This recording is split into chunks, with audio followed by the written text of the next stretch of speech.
So many of you have known that I actually came to this country 25 years ago on a scholarship to study mathematics in Carnegie Mellon University.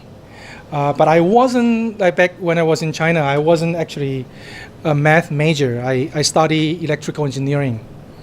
When I came to the US and I entered the math departments, I realized I have two classmates on the same years, graduate student.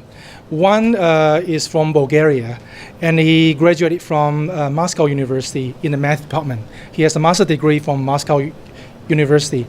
Another classmate is also from China. He's from Tsinghua University, the best university in China. He also has a master's degree from the math department.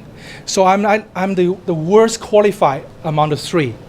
I have a bachelor degree in electrical engineering, have no math background, but I have a scholarship. So I'm happy for that. Who cares? And then I took part of the required class in the math department is a subject called topology. Any of you heard of topology? Yes? Yeah. What it is? It's the science that allows you to put the right leg in the right pant and the left leg in the left pant if you have to unzip the leg. Okay, I didn't understand that at the time. Okay, it's very, very intuitive. It's very intuitive. What I realized was topology is a mathematical subject that don't use number. Right? There's no number in topologies. It's a type of geometry that has no shape and no distance. It's totally abstract. It's like, and then my professor is a French professor, very accomplished. His name is Tatar.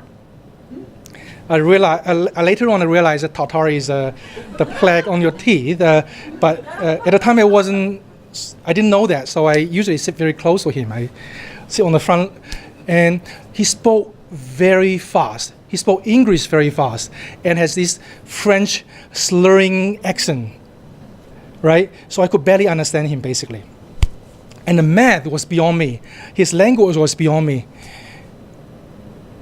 And I couldn't fail the class because I have the scholarships. If I failed the class, I lost the scholarship. I couldn't afford and I have to go back to China. That's the stake. The one special thing about Professor Tatar is that he actually speaks right. Everything he spoke, he wrote on the blackboard. I had no idea what he was speaking, but so I just scribbled down whatever he write. By the end of the class, I usually have a stack of paper, like 10 pages long, of scriptic note. I have no idea what's going on. I usually go home. I would spend hours trying to decipher the scriptic note. Line by line, I try to understand that. But it was totally beyond me. Totally beyond me. Sometimes I can understand one line here, the other line here, but mostly I just go by me. And I couldn't fail the class. If I failed the class, I lost my scholarship, and I go back to China. Like, this going on for a month, for weeks, and then it's a month. It's like a quarter through the semester, and I still didn't understand what's going on. I began to panic. Because I imagine myself go back to China and tell my dad that I cannot survive an American college for 1 month, It's so bad. And then homework. I usually have to ask my two classmates for homework, how to solve the problem, and they will look at me like this. But they are kind enough to explain, how give me the solutions, and I would try to remember it mechanically.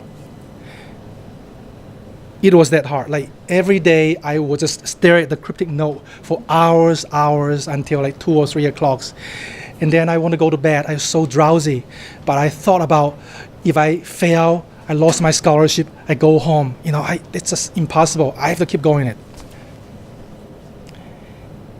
2 weeks, not 2 weeks, like 2 months.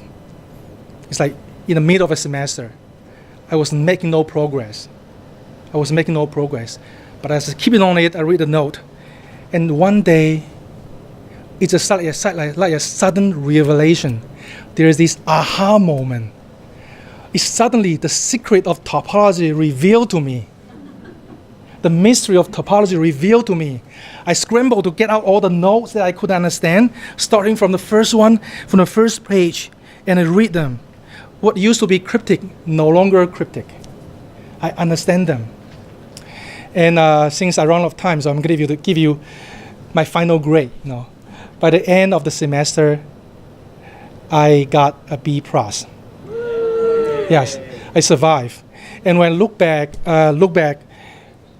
the first few months in America, this is a defining moment for me, because at the time I was like, live or death almost like. And then I overcome that. So it's all due to the aha moment, but there was many hours of hard work before that. Okay, that's my story.